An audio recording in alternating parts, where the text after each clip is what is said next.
From 5 matches, ladies and gentlemen, down to just 3, needing to find our ultimate 2 finalists, and we have them. Let's take a look at how they got here today. As you can see, the bracket's up there. Through all things, I can't actually see it, but I can tell you that there were upsets across the board, and from taking the 4 Finns that came in to the semi-finals, we now know who our finalists are. Steroidy versus Jason. I'm sure you have some favorites. I'm sure everybody here has some favorites.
I want to just remind you guys, when he came in, he basically goes, oh, we're going straight in as well. Oh, wow. So this guy basically came up and said, I've got my deck, and I'm not really going to differ from it. All right, it's time for the grand finals here. Best of 5 in terms of first of 3 games, as we already have the Tesla down to start things off for Steroidy to open up this. Now, we always go immediately in for the Tesla Tower right there, and again, immediately into the Giant. Is this foreshadowing for the rest of the set? This is exactly what we saw already. He puts the Barbarians in front so that the Inferno Tower can't focus down onto the Giant. We saw that in Game 2 of his semi-final. It was very important. And look, you can already see the Giant getting much further than it would against the normal Infernal Tower. It's just very unfortunate right there that although he actually had a lot of follow-up, there was just really too much damage being pumped out there. So we're back at this stalemate situation. Yeah. But in this exchange, these guys gave away a lot of their cards. And the thing is that as much as this is very powerful, there we have 2 Elixir Collectors on the side of Jason, now one on the side of Steroidy as well. But still, because Jason put his down earlier on, he will gain a little bit of an advantage over Steroidy later on for that. Gonna completely ignore that tower, get a nice couple of hits. That's about 1-2. I think he may have just got away with that extra hit. Oh my days, so much damage! There goes one of the towers. Brilliant stuff there. The minion horde following up there with that Hog Rider. Now the mortar's down, but does he have defense for it? Giant has been thrown down on his side of the map. Just put on there, just out of nowhere, and the Inferno Tower, and unfortunately put too far away. Steroidy's distraught, and he's not able to deal with it. He must have misclicked during all of that, and this game number 1 is a disaster for him. Jason is well on the way here to being able to grab this, and the second tower falls. Just like that, we're not even at 1 minute left on the clock, and he's lost 2 towers. King Tower is taking big damage as well, and it could only ever get worse. We have 60 seconds left. The Elixir is going to double. The crowd is chanting Jason's name. Everybody wants this guy to win. The pressure is getting to Steroidy with that misclick there, and he's just going to fire that. He knows he's done in this game. He absolutely knows he's done.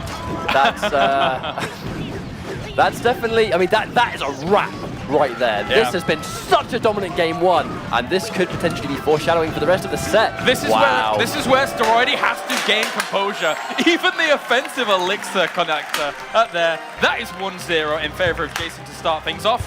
And look at the way he did just to remind people, this guy took out Derek as well, who is like the strongest player on the leaderboards all the time, so consistently. And he just turns up and wins as convincingly as he is. All right, well, we're getting into game number 2 here. Just a moment, as Jason leads 1-0 in this first of 3 wins. Goblin Spearman thrown down on the left. Pekka already starting things off here for Steroidy. So the switch up of the deck, as he is allowed to after losing. He's definitely going to want to make his units there go blow for blow this time. So I think the instant switch into the Pekka, and that was an expensive way to start as well, but not really going to phase him at all. And here comes the trade. Hog Riders goes in for a bit of defense. They're going to do a good bit of damage. He is going to trade a couple of tower hits. That's quite significant this early on. Followed up by Princess behind that, and that's actually a really good choice. I was expecting Minion Horde to come out to try and deal with the Pekka, but that's a great response to it. Good freeze! Here we go! And he's opting to go for the Barbarians instead of the tower though, so although he did get the freeze, that did save a lot of tower damage on the side of Jason. Yeah, the Barbarians being placed down there will always interrupt that focus fire from it. Now Tesla should be able to pick off the majority of this, so that's all fine. But again, behind this, Jason is racking up his Elixir. He now has double Elixir Collectors. So the longer this game goes on, the better shape he is going to be in against Steroidy. So we see another Pekka go straight in there. Now the question is, what's the follow-up? I like the patience, waiting for the Pekka on one side and going in for the Giant on the other to force him to spend the Elixir to defend that left side rather than put everything towards the attack. Arsh is behind that. Goblins are going to clean that up very nicely. Oh no! But now there's nothing actually to clean up the Giant with the arrows being able to fend that off. And he's committing to the Pekka as well. Now that's the thing, that's exactly why Jason put the Giant down in that situation, to force Steroidy to go in, but he didn't bite. But that's the thing, yeah, with the Giant, there wasn't even that much commitment behind it. Just archers? That's only 3 Elixir when you've got all that Elixir collection. It's so, and he has the response to defend as well. Oh, and he's going in, that could be a tower trade just like that! Nice. He needed that more than he's needed any play in the past. Yep. We're getting showered in confetti right now. Yeah, that is a lot of confetti. Oh my god. But for now, this Tesla isn't really going to hold on for too long. Look, he's seen once again the Giant and the Hog Rider follow up with the amount of damage behind it. This is going to take down this tower. What response does he have? He tries to go for the 3 Musketeers. A little bit of a change up in this deck, but it's not quick enough here.